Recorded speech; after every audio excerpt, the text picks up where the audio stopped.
रामायणी में कहते हैं, धर्म कथा जो कहते रही, लाबरी उठी जो प्रातः ही कही। लाबरी बिहाने लाबरी संझा, एक लाबरी बसे हृदय मंझा। रामहु केर मर्म नहीं जाना, ले मति ठानिन वेद पुराना। वेदहु केर कहल नहीं करी, जड़ते रहे सुस्त नहीं परी।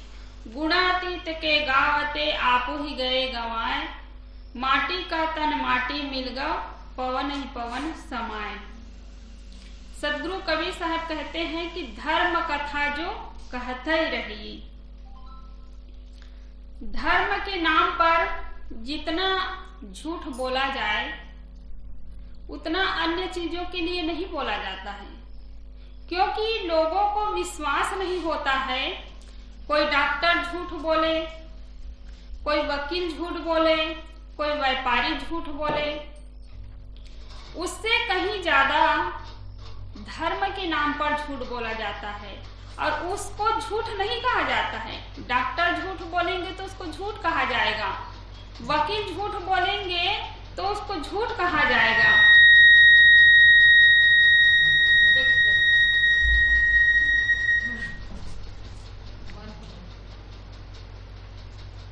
और कोई सामान्य आदमी कोई चीज के लिए झूठ बोले तो ये झूठा आदमी है कहेंगे, लेकिन व्याज गद्दी पर बैठ करके, ऊंचे पद में बैठ करके चाहे जो भी बोले सब सही है और उसी की मान्य है। लोग उस पर विश्वास करते हैं कि अभी तो आंख में देखने को नहीं मिलेगा, लेकिन कह देते हैं कि पहले जमाने में ऐसा होता था, तो लोग विश्वास कर लेते थे, क्योंकि उसको कारण कार्य की व्यवस्था का ज्ञान नहीं होता है। और जिसको कारण कार्य की व्यवस्था का यदि ज्ञान हो गया, वो कभी भटक नहीं सकता है, कभी भूल नहीं सकता है, क्योंकि नियम तो ये है कि आज हमें जो देखने को मिल रहा है ना, वो आगे भी होता था।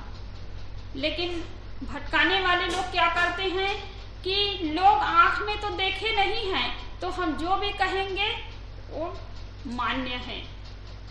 नहीं तो धर्म ग्रंथों की दुहाई देते हैं, उसमें उदाहरण दिया जाता है लोगों को अपनी ओर खींचने के लिए, अपनी बातों को मनवाने के लिए।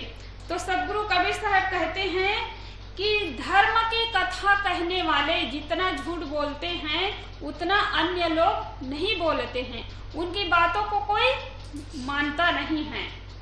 सुबह से उठकर प्रातः काल से ही झूठ बोला जाता है, क्योंकि उसके मन में वैसा ही भ्रम कल्पना की बातें बसी हुई हैं, मान्यता बसी हुई है।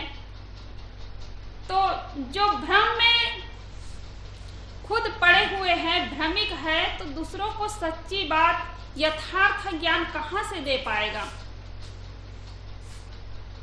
व्यास गद्दी पर बैठ करके कहा जाता है कि 2 2 5, तो कहेंगे सत्य वचन महाराज। और कोई छोटा बच्चा भी कह दिया जाए कि 2 2 4 होता है, उस पर ध्यान नहीं दिए तो छोटा बच्चा है। तो ज्ञान कोई छोटा और बड़ा नहीं होता है, चाहे कोई बूढ़ा व्यक्ति कहे, चाहे कोई व्यास गद्दी पर बैठ करके कहा जाए, चाहे छोटा बच्चा कहा जाए, ज्ञान तो ज्ञान होता है, लेकिन उस पर लोग ध्यान नहीं देते हैं।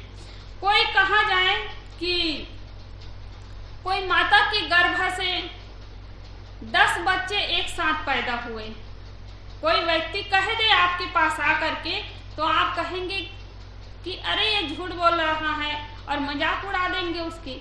लेकिन व्यास गद्दी पर बैठ करके कहा जा रहा है कि राजा सगर की पत्नी सुमति के 60,000 बच्चा एक साथ पैदा हुए, उसको घी के घड़ा में पकाया गया। तो लोग एकदम सोच में पड़ जाते कि सही बात ऐसा हुआ होगा। और सामान्य आदमी कह दे कि 10 बच्चा एक साथ पैदा हुए किसी माता के गर्भ से, तो उसको कोई नहीं मान सकता है, क्योंकि अभी 10 बच्चा पैदा होते एक साथ कभी देखे हैं? नहीं देखे हैं ना, इसलिए मान नहीं सकते हैं। लेकिन पहले जमाने की बात है कि कह दिए 60,000 बच्चा एक साथ पैदा हुआ, तो लोग मानते। उसको कौन बोल रहा है? धर्म के नाम पर झूठ बोला जा रहा है। ब्याज गद्दी पे बैठ करके झूठ बोला जा रहा है। तो सोचते हैं कि अरे इतने बड़े हैं तो जानते हैं, हम तो कभी देखे नहीं हैं, कभी पढ़े नहीं हैं, तो कहाँ जानेंगे। तो लोग बस दिमाग लगाते नहीं हैं, विचार करते नहीं हैं, विवेक करते नहीं हैं। सदगुरु श्री अभिलाष साहब जी हमेशा कहा करते थे कि धर्म ग्रंथ आदरणीय हैं, कोई भी शास्त्र हो सब आदरणीय हैं, लेकिन अपने विवेक को नहीं खोना चाहिए। विवेक सबसे ज्यादा आदरणीय है, क्योंकि आप कोई बात को कल सोचते हैं, कल यदि कोई बात को सोचे रहे होंगे अमुक काम मुझे करना है या अमुक जगह मुझे जाना है, फिर दोबारा बिस्तर में जाते हैं, सोचते हैं, नहीं, फिर बदल जाता है विचार, सुबह फिर वही विचार बदल जाता है।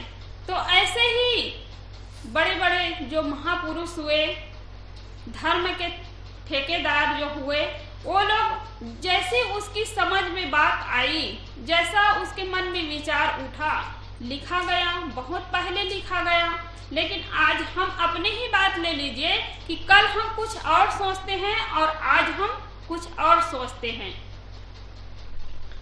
तो सबके पास विवेक है तो विवेक करके ही मानना चाहिए। कहीं पर हम सत्संग में जाते हैं तो कई प्रकार की चर्चा होती है, बातें सुनने को मिलती हैं, तो आदमी सोच में पड़ जाते हैं, विचार नहीं करते हैं। एक बार हम लोग एमपी के तरफ कार्यक्रम में गए थे, तो कहे कि हमारे पारक सिद्धांत का पुस्तक तो उनके पास नहीं थी पुस्तक, अन्य और कहीं कहीं सत्संग में जाए तो सब भ्रम कल्पना में पड़े हुए हैं, ऐसे ग्रंथ उनके घर में पड़े रहे। तो कहे कि साहब हम इस पुस्तक को पढ़ते हैं तो कुछ सोच नहीं पाते हैं, पगलाए जैसा लगता है, क्या चीज को माने क्या चीज को नहीं माने। आप लोग अलग बता रहे हैं, हमारे यहाँ धर्म ग्रंथ पढ़ा है उसमें अलग लिखा हुआ है, तो हम कुछ सोच नहीं पाते हैं। तो दिखाए कि कौन से ग्रंथ है, दिखाओ करके, तब हम लोग बताए कि धर्म ग्रंथ में जो लिखा है, लेकिन आप विचार करके मानिए, विवेक करके मानिए, क्या सचमुच में हो सकता है कि नहीं हो सकता है। लेकिन आदमी वही लिखा है तो भाई वो हमसे महान व्यक्ति लिखा है, तो इसलिए विचार नहीं करते हैं। एक जगह हम लोग कार्यक्रम में गए थे, यहीं आसपास है, बोर्डा संबलपुर के पास, तो कहे कि सदगुरु कबीर साहब के जो वाणी हैं उसको एक व्यक्ति ने माइक पकड़ा और जैसे के तैसा बोला, एक अक्षर भी अपने तरफ से नहीं मिलाया। तो कितना महान है, ऐसे बोल रहे थे, कितना महान है। तो मेरे पास वो चर्चा कर रहे थे, तो मैं कही कि देखिए लकीर का फकीर नहीं चलता है, चाहे कितने बड़े महापुरुष हो, कबीर साहब हो, वो हमारे लिए एक आधार है, आधार स्तंभ है, और उनके विचारों को लेकर के हम अपना विचार उसमें दें, उसको खोज करें और दिमाग लगा करके उसको आगे बढ़ाए। वो हमारे लिए एक आधार है, जैसे कोई भी धर्म ग्रंथ है तो हमारे लिए एक आधार है। और हम कहे कि जैसे के तैसे उसको कह दिया जाए वही महान नहीं होता है। वो मन बुद्धि वाले लोग है कि जैसे के तैसे कह दिया जाता है, एक आधार है, उसको आगे बढ़ाना चाहिए। तो सदगुरु कबीर साहब कहते हैं कि धर्म के नाम पर जितना झूठ बोला जाता है उतना अन्य चीजों के लिए नहीं बोला जाता है, क्योंकि धर्म के आड़ में जो लोग अपना स्वार्थ साधते हैं, रोजी रोटी कमाते हैं, परिवार पालते हैं लोग, और लोगों को भटका दिया जाता है। तो वही कही ना कि कोई सामान्य आदमी कह दिया जाए कि माँ के गर्भ से 10 बच्चे पैदा हुए तो कोई मान नहीं सकता है, उसकी हंसी मजाक उड़ा दिया जाएगा। और कोई ब्याज गद्दी पर बैठ करके कहा जा रहा है कि राजा सगर के पत्नी के 60,000 बच्चे पैदा हुए, तो लोग उस पर विश्वास कर लेते हैं। कोई व्यक्ति कह दिया जाए कि रथ के पहिए से 2 फीट जमीन मतलब गड्ढा हो गया, नाली बन गई, तो कोई मान नहीं सकता है। लेकिन ब्याज गद्दी पर बैठ करके कहा जा रहा है कि जब राजा प्रियव्रत जब रथ से चले तो रथ के पहिए से 10 फीट चौड़ा और 5 फीट गड्ढा, मतलब पृथ्वी में नाली बन गई और 7 समुद्र बन गए। रथ के पहिए से गड्ढे होकर 7 समुद्र बन गए। तो लोग उस पर विश्वास कर लेते हैं, क्योंकि इतने बड़े महान हैं, वो कोई झूठ नहीं बोल सकता है। कभी विचार नहीं करते हैं, कभी विवेक नहीं किया जाता है। और कोई कह दिया जाए कि अरे 4-5 रोटी से मतलब 5 लोगों का ही पेट भर गया, 10 लोगों का पेट भर गया, तो कोई नहीं मान सकेगा, क्योंकि ये झूठ है ना। 4-5 रोटी से किसी 10 आदमी का पेट नहीं भरता है। लेकिन संत ईसा के लिए कहा जाता है कि 4-5 रोटी से हजारों लोगों का पेट भर गया। तो कितनी झूठी बातें होती हैं जो धर्म के नाम पर कहा जाता है, और लोग उस पर विवेक नहीं करते हैं, विचार नहीं करते हैं। लावरी बिहाने लावरी संझा, एक लावरी बसे हृदय मंझा।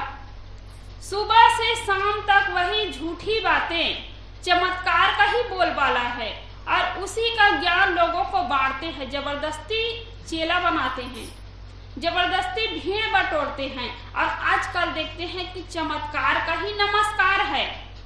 कोई सही ज्ञान बताते हैं, सीधी सीधी बात करते हैं, तो उसकी बातों को कोई सुनना नहीं चाहते हैं। सोचते हैं कि इनके पास कुछ है ही नहीं, और कोई चमत्कारिक बात बोल देते हैं।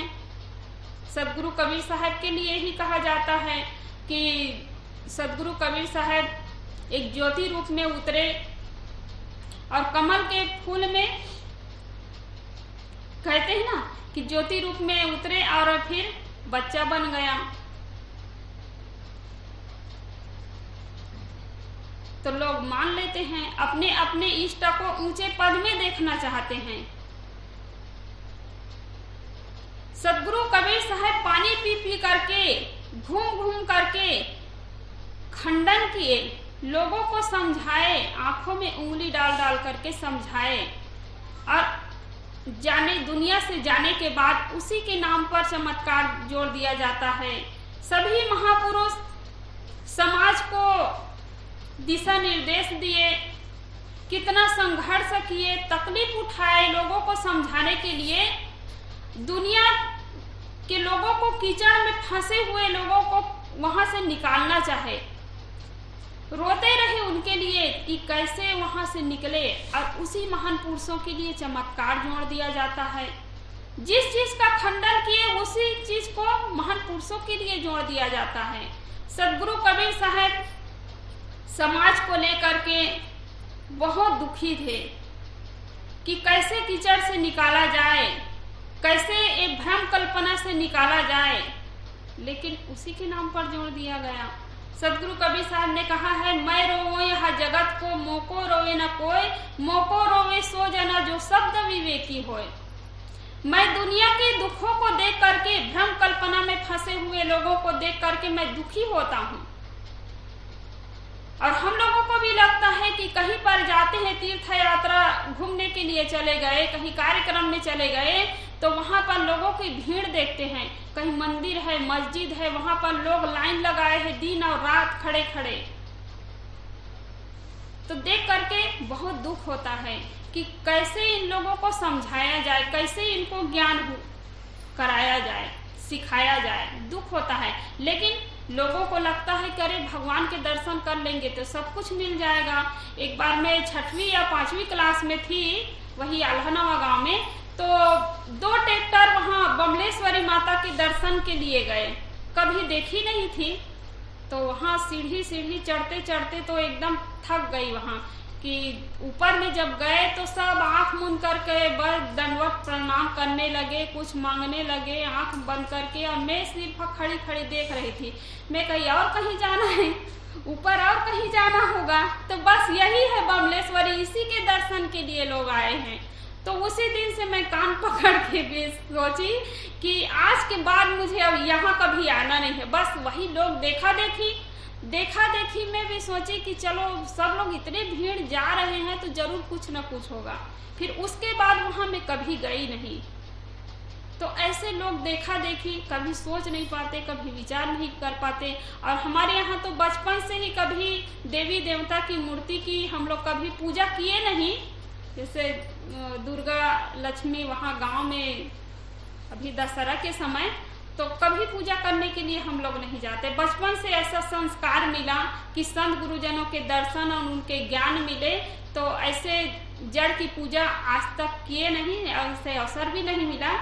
तो लोग भीड़ के पीछे दौड़ते हैं, भेड़िया धसान, लेकिन सोच नहीं पाता है, विचार नहीं कर पाते लोग क्यों दौड़ रहे हैं, क्यों जा रहे हैं, इस पर कभी विचार नहीं कर पाता है।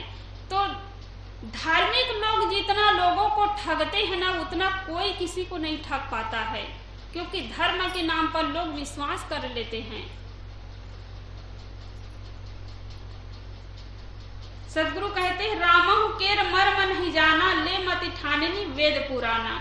राम कौन है, राम कहाँ है, इसका ज्ञान नहीं होता है, उसके मर्म को नहीं जानता है, उसके रहस्य को नहीं जानता है और उसके अनुसार वो चल नहीं पाता है।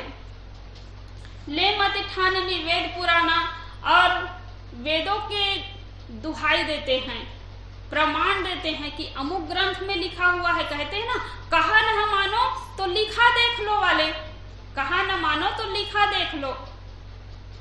तो आदमी कहाँ पर लिखा है, कैसे कहाँ पर लिखा है, कौन से धर्म ग्रंथ में लिखा है, इस पर नहीं जाना चाहिए। क्या लिखा है इसको देखना चाहिए।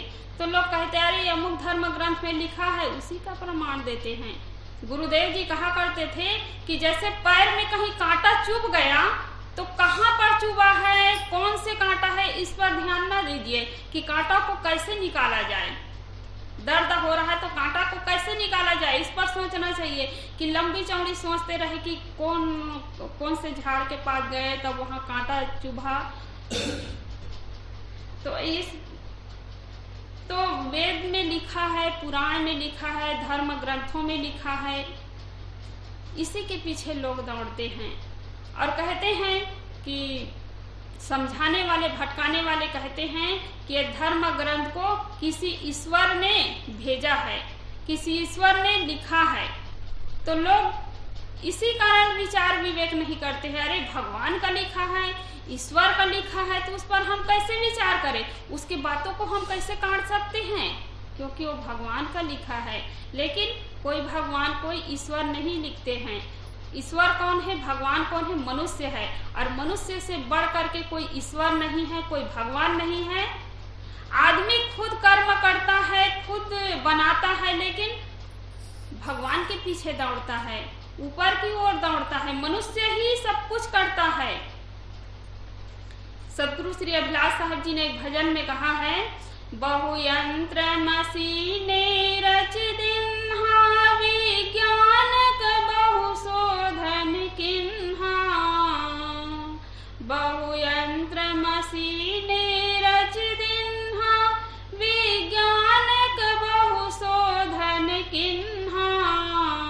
नहीं ज्ञान हुआ मैं दृष्टा खुद चेतन में, वे जीव यहे बचपन में। नहीं ज्ञान हुआ मैं दृष्टा खुद चेतन में, वे जीव यहे बचपन में। मनुष्य जो है, कितनी सुविधा देखने को मिल रहा है ना, अभी चारों तरफ विकास नजर आ रही है, तो किसकी देन है, मनुष्य की ही देन है।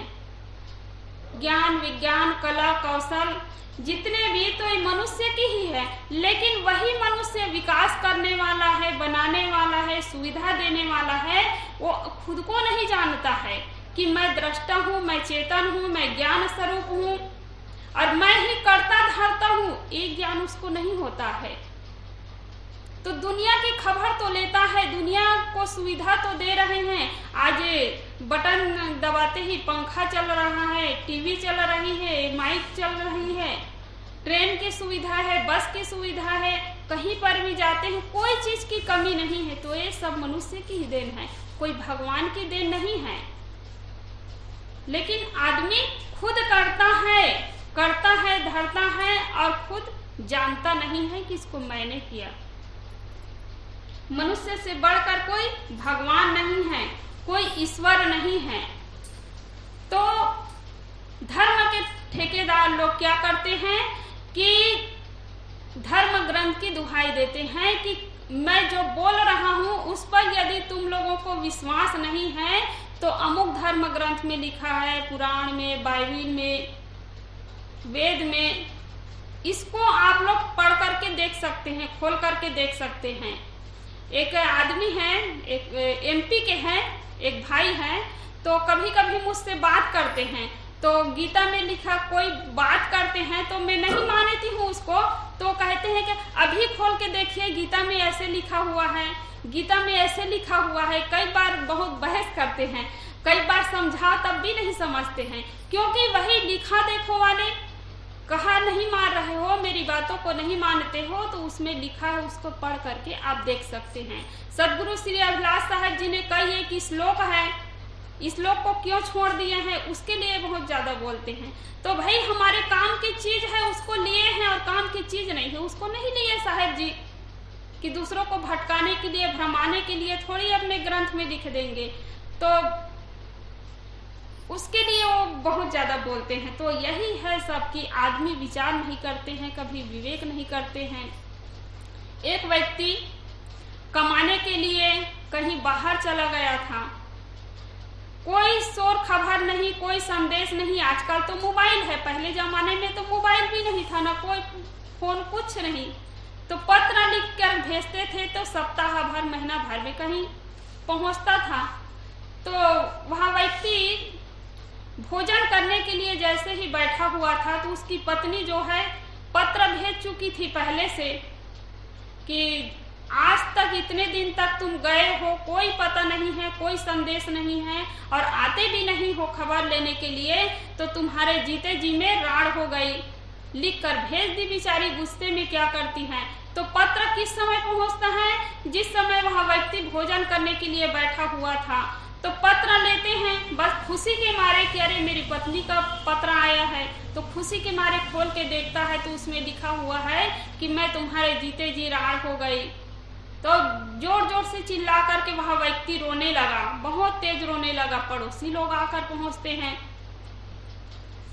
क्या हुआ भाई, अभी बढ़िया भोजन कर रहे हो, क्या हो गया? तो कहते हैं कि क्या करूं मैं, मेरी पत्नी जो है राड़ हो गई। तो कहते हैं कि सब लोग हंसने लगे, अरे तुम्हारी पत्नी तुम्हारे जीते जी कैसे राड़ हो सकती है? तो भाई देख लीजिए इसमें लिखा हुआ है। तो सब लोग समझाए कि तुम इतने दिन तक घर नहीं गए हो तो तुम्हारी पत्नी गुस्से में आकर लिख दी, लेकिन तुम्हें दिमाग लगाना चाहिए कि तुम्हारे जीते जी कैसे तुम्हारी पत्नी राड़ हो सकती है। ऐसे लोग दिमाग लगा नहीं पाते हैं। एक व्यक्ति जो है पति पत्नी, उनकी पत्नी का नाम मतदाता सूची में नाम नहीं आता था, तो वहाँ साहब लोगों के पास केंद्र में पहुँचते हैं और कहते हैं कि मेरी पत्नी का नाम मतदाता सूची में क्यों नहीं आता है। दोनों पति पत्नी खड़े हैं और फिर साहब लोग कहते हैं कि तुम्हारी पत्नी का नाम तो मृतक की सूची में है मृतक की सूची में है। तो उनकी पत्नी बेचारी बोल पड़ती है कि अब मैं जिंदा हूँ, मैं आप लोगों के सामने खड़ी हूँ, मैं जिंदा हूँ, मेरा नाम है, मैं उसमें मृतक की सूची में कैसे आ गया? तो उसके पति जो है जोर से एक थप्पड़ लगाता है अपनी पत्नी के गाल में कि बेवकूफ, तुम कह रहे ये साहब लोग इतने बड़े बड़े साहब लोग हैं, क्या वो लोग झूठ बोल सकते हैं? देखिए अपनी पत्नी को जोर से थप्पड़ लगा रहा है कि बेवकूफ, ये लोग झूठ थोड़ी बोलेंगे, ये लोग यही काम करते हैं। तो देखिए उनकी पत्नी खड़ी, तब भी इतना दिमाग नहीं। तो ऐसे ऐसे लोग भूले हैं, संसार में भटके हुए हैं, कभी विचार और विवेक नहीं कर पाता है। तो बड़े बड़े जो कथाकार हैं, लोगों को कैसे फंसाना चाहिए, लोगों को कैसे लूटना चाहिए, इसी के पीछे लोग लगे रहते और अपना परिवार पालते हैं। तो धर्म ग्रंथ की दुहाई देते हैं, वेदों केर कहल नहीं करी, जड़ते रहे सुस्त नहीं पड़ी। सदगुरु कबीर साहब कहते हैं कि लोग वेदों की दुहाई तो देते हैं, वेद में भी कोई बुरी बुरी बात नहीं लिखी रहती है, हर बात कोई झूठी नहीं हो सकती है ना। धर्म ग्रंथ को, कोई भी धर्म ग्रंथ को पढ़ते हैं तो उसमें सार तो निकलेगा ही, कुछ न कुछ सार निकलेगा। तो वेदों के अनुसार भी वह चल नहीं पाता है और जड़ता ही रहे, सुस्त नहीं पड़ी। ईर्षा, जलन, अहंकार, काम, क्रोध में वो उलझे हुए हैं, उसी में जल रहे हैं। उसके जीवन में कभी शांति नहीं है, कभी जीवन में सुख नहीं है। तो कोई भी धर्म ग्रंथ को पढ़ते हैं तो उसमें भी अच्छाइयाँ होती हैं, अच्छी अच्छी बातें होती हैं। तो उसको विचार करके, विवेक करके हम अपने जीवन में अपनाएं, जीवन में उतारे और जीवन को अच्छा बनाएं। गुणातीत के गावते आपू ही गए गवाए, माटी का तन माटी मिल गा, पवन ही पवन समाए। जो ईश्वर है, ब्रह्म है, परमात्मा है, गुणातीत है, वो देखने में नहीं आता है, उसको कोई देख नहीं सकता है। वो गुणातीत है, तीनों गुणों से परे हुए हैं, लोग यही कहते हैं। और वही शून्य के पीछे दौड़ रहे हैं। आज तक कोई नहीं सुने हैं कि अमुक भगवान ने अमुक को दर्शन दिए, बस सीरियल में देखते हैं, सुने हैं, लेकिन साक्षात कोई देखे नहीं हैं। और उसके बाद भी लोग उसी के पीछे शून्य की ओर दौड़ रहे हैं। केवल मन की कल्पना है, मन की अवधारणा है। मनुष्य से बढ़ करके कोई ईश्वर नहीं है, कोई भगवान नहीं है। जितने बड़े बड़े महापुरुष हुए हैं, कोई ईश्वर की पूजा करके कोई महान नहीं हुए हैं। अच्छा कर्म करके, विवेक करके, विचार करके, कर्म करके महान हुए हैं। और उसी के पीछे लोग अपने पूरे जीवन को गंवा देते हैं, पूरे समय को खो देते हैं। अपने आप का ख्याल नहीं कर पाता है कि मेरे भीतर में जो बैठा हुआ है, जो ईश्वर है, परमात्मा है, और वो है तब खा रहे हैं, बोल रहे हैं, कहीं जा रहे हैं, इसी के आधार पे हमारा शरीर टिका हुआ है। इसका ज्ञान उसको नहीं होता है। ये दुनिया को देख करके सोचते हैं कि दुनिया का बनाने वाला कोई ईश्वर है, कोई भगवान है, कोई परमात्मा है, और परमात्मा के बिना तो एक पत्ता भी हिलने वाला नहीं है। कहते हैं ना कि परमात्मा के बिना पत्ता हिलने वाला नहीं है। कुम्हार को देखते हैं, कुम्हार जैसे घड़ा बनाता है, वैसे ईश्वर जो है इस दुनिया को बनाए हुए हैं। तो दुनिया अनादि और अनंत है, इसको कोई बना नहीं सकता है। कोई बना सकता है? कोई नहीं बना सकता है। लेकिन मनुष्य के मन की कल्पना है। ये अनादि काल से है दुनिया, ये कभी प्रलय हो नहीं सकता है, इसका कभी नाश नहीं हो सकता है। जड़ है, चेतन है, उसका कभी नाश नहीं हो सकता है। तो दुनिया का बनाने वाला कोई ईश्वर नहीं है, कोई भगवान नहीं है, कोई परमात्मा नहीं है। दुनिया अनादि और अनंत है। तो अपने भीतर में जो परमात्मा है, जो भगवान है, ईश्वर है, उसका हमें ज्ञान होना चाहिए। तो सत्संग में आने से ही हमें बोध होता है। सत्संग में जो आता है उसी को बोध होता है कि परमात्मा जो है, ईश्वर जो है, अपने घट में है।